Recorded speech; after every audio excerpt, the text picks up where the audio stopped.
Яг энэ хэлцүүлгийн явцад дурддаггүй учраас зориуд асуух гээд байгаа юм. Энэ 2566 баган маань замын өргөн дээр бол 6-аараа игнээд ингээд 30 хэдэн км явах гэдэг шүү дээ. Сая Батбаяр дарга хэлэхдээ бол 7-оос 8 м биш 40-50 м доошоогоо гүнзгий орвол яах вэ? Нэг баганы диаметр цементийг 2566-таа үржүүлээд газрын гүн рүү хэр зэрэг орох вэ гэхээр өөрөлдвөл газрын гүн рүү хичнээн метр куб хэдэн мянган метр куб цемент орох гээд байгаа бөгөөд энэ нь тэнд байгаа бургас юм уу одоо экологийн одоо нөхөгдөшгүй одоо сэргээгдэшгүй тэр зүйлийг оронд орлуулж хийх гэдэг шүү дээ бас нэг талаас.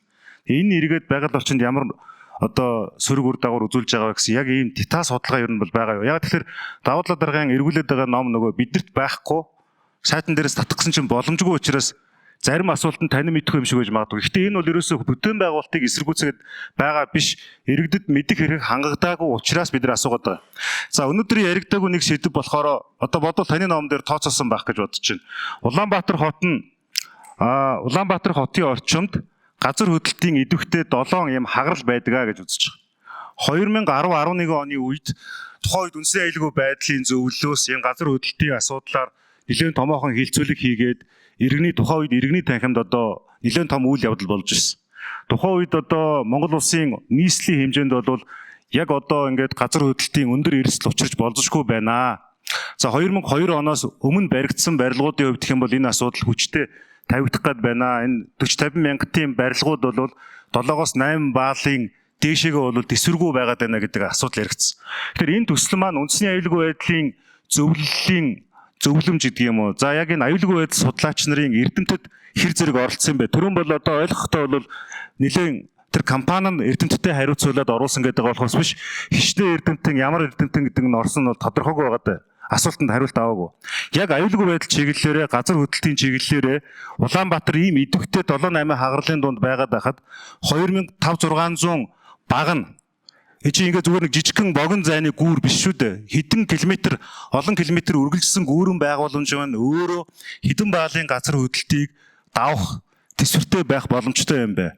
Нөгөө талаасаа түрүүн Батбаяр даргын хэлээд байгаачлан 7-оос 8 м гүн биш дахиад доошоогоо явсан ингээ чулуул руугаа орсон баг нь байх юм бол энэ эрсдэл ер нь хэр зэрэг тооцсон бэ. Тэгэхээр яг энэ тал дээр та бүхний судалгаа ямар байна? За, гишүүний асуултанд хариулъя.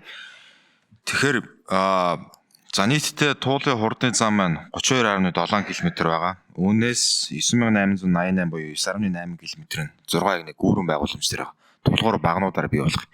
Нэг тулгуур баган дээр ойролцоогоор 6 одоо шонц суурийн ажлыг бол хийгдэхээр зургийн ажил урьдчилсан байдлаар гарсан байгаа. Тэгэхээр шонц суурийн зузаан нь ямар байгаа? Түрүүн Батбаяр дарга хэлсэн байгаа. Яг бедрок буюу хатан хөрсөн дээр очихын тулд хэдэн метрийн гүнд байгаа мэ гэдэг судалгаа гаргахын тулд геологийн өрөмтлөг хийж байгаа байхгүй. Геологийн өрөмтлөгөөс бид нар аваад дээж авч үзээд за тэдэн метрийн гүн дээр хатан хөрсөн оршиж одоо байна. Тэгэхээр ийм учраас энэ 22 м, 21 м, 25 м ер нь ойролцоогоор Улаанбаатар хотод хийгдсэн бүх гүүрнүүд 20-30 м-ийн гүн дээр хатан хөрсөн дээрээ суурилж байгаа. Тэгэхээр бид нар яг хаана хийдэг байгааг тодорхойлохын тулд геологийн судалгаа зайлшгүй хийх ёстой. Тэгэхээр геологийн өрөмтлөг одоо хийгдэж явж байгаа. Геологийн судалгааг хийхин тулд бид нар байгаль орчны нарийн үнэлгээ батлуулж энэ одоо яг туулын татам хэсэг дээр орж байгаа хэсэг ногоон байгууламжтай хэсэг буюу бургас руугаа орох юм. Тэгэхээр энийг чөлөөлөхийн тулд бид нар хамгийн түрүүнд эхлээд байгаль орчны нарийн үнэлгээ гаргаад одоо бид нар геологийн судалгаа хийж байгаа. Геологийн судалгаан дээр үндэслээд нийтээ шонц суурийн зузаан нь одоо яг гүн нь хэдэн метрийн гүн суух вэ гэдэг тооцоол гарсны дараа бид бүхэн усны газар дээр очиод дүгнэлтээ гаргуулж таарж байгаа. Дүгнэлтээ гаргуулгаад энэ дээр хэр нөлөөтэй вэ? Ямар шүү гүн дээр орох юм бэ? Хэдэн метр куб орох юм бэ гэдэг бүх тооцоолол нарийнсан зургийн систем гарч дуусаад үүний дараагаар усны дүгнэлтээр орж байгаа.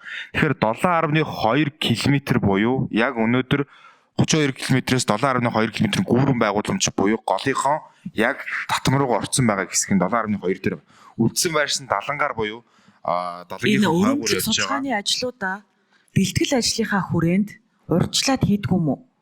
Одоо ингээд 500 тэрбум төгрөг гаргачаад баахан бургас хялтчаад зургийг хийхэд бид бүхэн гүүрийн ажил дээр орох юм бол тулгуур баг нь олгоны дор геологийн өрөмтлөг хийхгүй бол энэ дээр урьдчилсан байдлаар тооцоо гарах юм бол энэ дээр 1 см-ээр суултахад гүүр өөрөө маш их нөлөө гарна. Тэгэхээр 7.2 км үргэлжлсэн гүүрэн байгууламж дээр байгаа тохиолдолд бид нар зайлшгүй тулгуур багны доор болгон дээр геологийн өрөмдөг хийх хэрэгтэй. За энэ саяны газар хөдлөлтөй холбоотой асуудал.